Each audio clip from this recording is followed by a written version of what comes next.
Bienvenidos a nuestro devocional diario, un espacio donde conoceremos más de Papá Dios.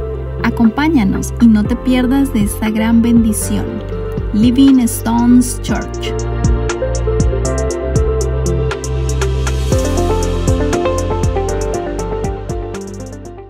Buenos días, familia, espero que estén teniendo una excelente mañana. El día de hoy seguimos en nuestro devocional de Lucas y la lectura para el día de hoy es Lucas capítulo 13 desde el versículo 1 al versículo 21. Pero el día de hoy quiero que hablemos acerca de la parábola de la higuera estéril. Si nosotros vamos al versículo 6, dice: Luego Jesús les contó la siguiente historia. Un hombre plantó una higuera en su jardín y regresó varias veces para ver si había dado algún fruto, pero siempre quedaba decepcionado. Finalmente le dijo al jardinero: Llevo 3 años esperando y no ha producido ni un solo higo. Córtala, solo ocupa espacio en mi jardín. El jardinero respondió: Señor, dale otra oportunidad, déjala un año más y le daré un cuidado especial y mucho fertilizante. Si el año próximo da higos, bien, si no, entonces puedes cortarla. Lo primero que tenemos que entender o ver en este pequeño pasaje es que Jesús no explica directamente lo que significaba esta parábola.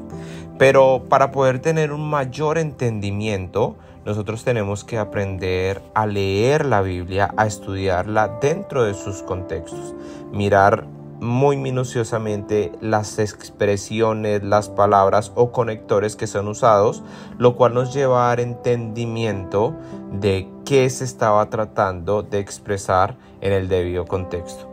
Y algo lo cual nosotros vemos es que este pasaje va conectado con los versículos que van desde el versículo 1 al versículo 5. Y esto lo podemos denotar cuando empieza en el versículo 6 y dice: Luego Jesús les contó. Es decir, que nos está llevando a revisar y analizar lo que dice el versículo 1 al versículo 5. Entonces, si leemos en el versículo 1 al 5, dice: En esos días le informaron a Jesús que Pilato había asesinado a varias personas de Galilea mientras ofrecían sacrificios en el templo. ¿Piensan que esos galileos eran peores pecadores que todas las demás personas de Galilea?, preguntó Jesús. ¿Por eso sufrieron? De ninguna manera. Y ustedes también parecen a menos que se arrepientan de sus pecados y vuelvan a Dios.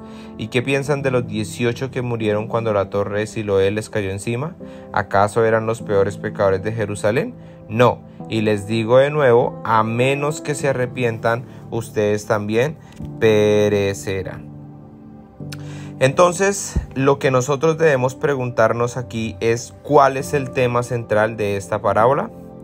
Pues es el fruto digno de arrepentimiento, creyendo y obedeciendo a Jesús.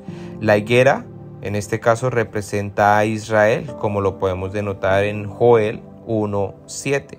El viñador es Cristo, el Señor es Dios y los higos son los frutos dignos de arrepentimiento. Israel fue la viña que Dios plantó en un lugar específico y no dio el fruto esperado, por eso dijo: córtala. Esta parábola está consonancia de los labradores malvados cuando Jesús les dice: por eso os digo que el reino de Dios os será quitado y será dado a una nación que produzca sus frutos. Mateo 21:43. Los judíos pensaban que solo por ser descendientes físicos de Abraham no tendrían necesidad de arrepentimiento para perdón de pecados.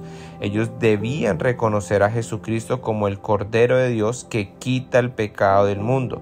Pensaban que aquellos que recibieron la muerte por causa de Pilatos les sucedió por su maldad, ya que ellos no necesitaban arrepentirse.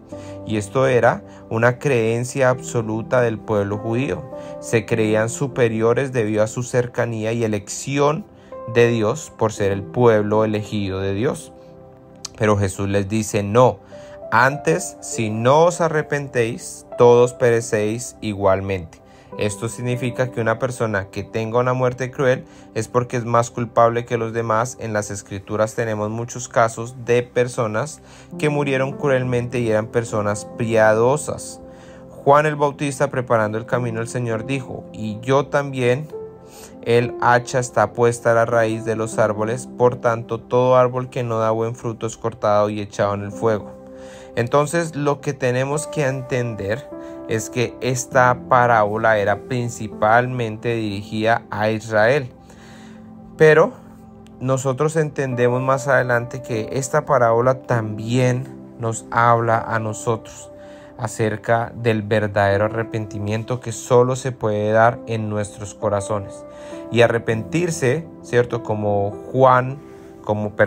Lucas menciona la expresión del Señor Jesús cuando dice que Él no había venido a los sanos, sino había venido a los enfermos, a los necesitados, a los que reconocían su pecado y se arrepentían. Cuando hablamos de arrepentimiento es reconocer algo y no querer volverlo a hacer. En este caso, nuestro primer arrepentimiento y el cual nos acercó a Dios es reconocer que nos habíamos alejado de Dios. A causa de nuestros pecados vivíamos en separación y decidimos volver a Él de tal manera que ya no llevaríamos una vida por nuestra cuenta.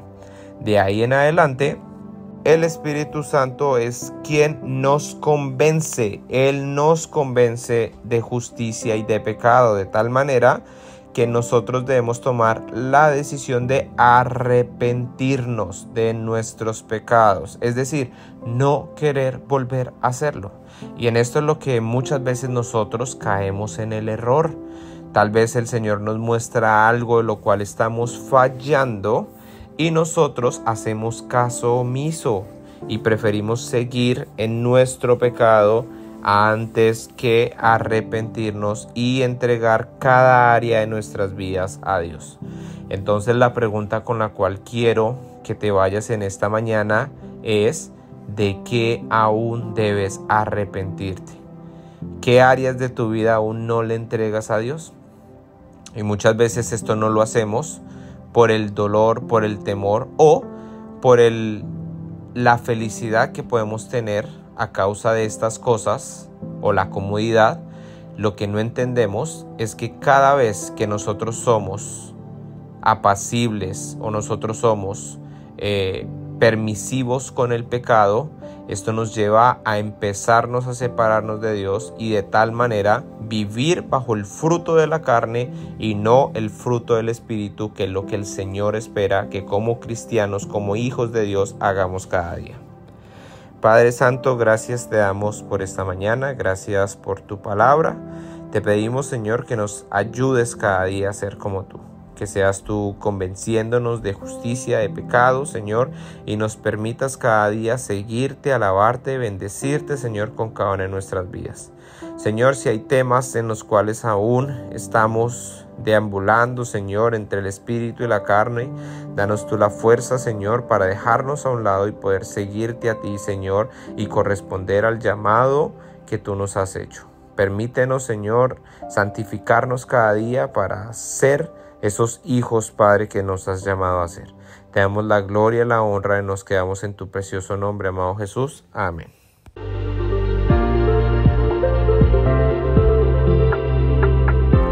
Gracias por acompañarnos en este día. Te esperamos en nuestro próximo devocional. Dios te bendiga.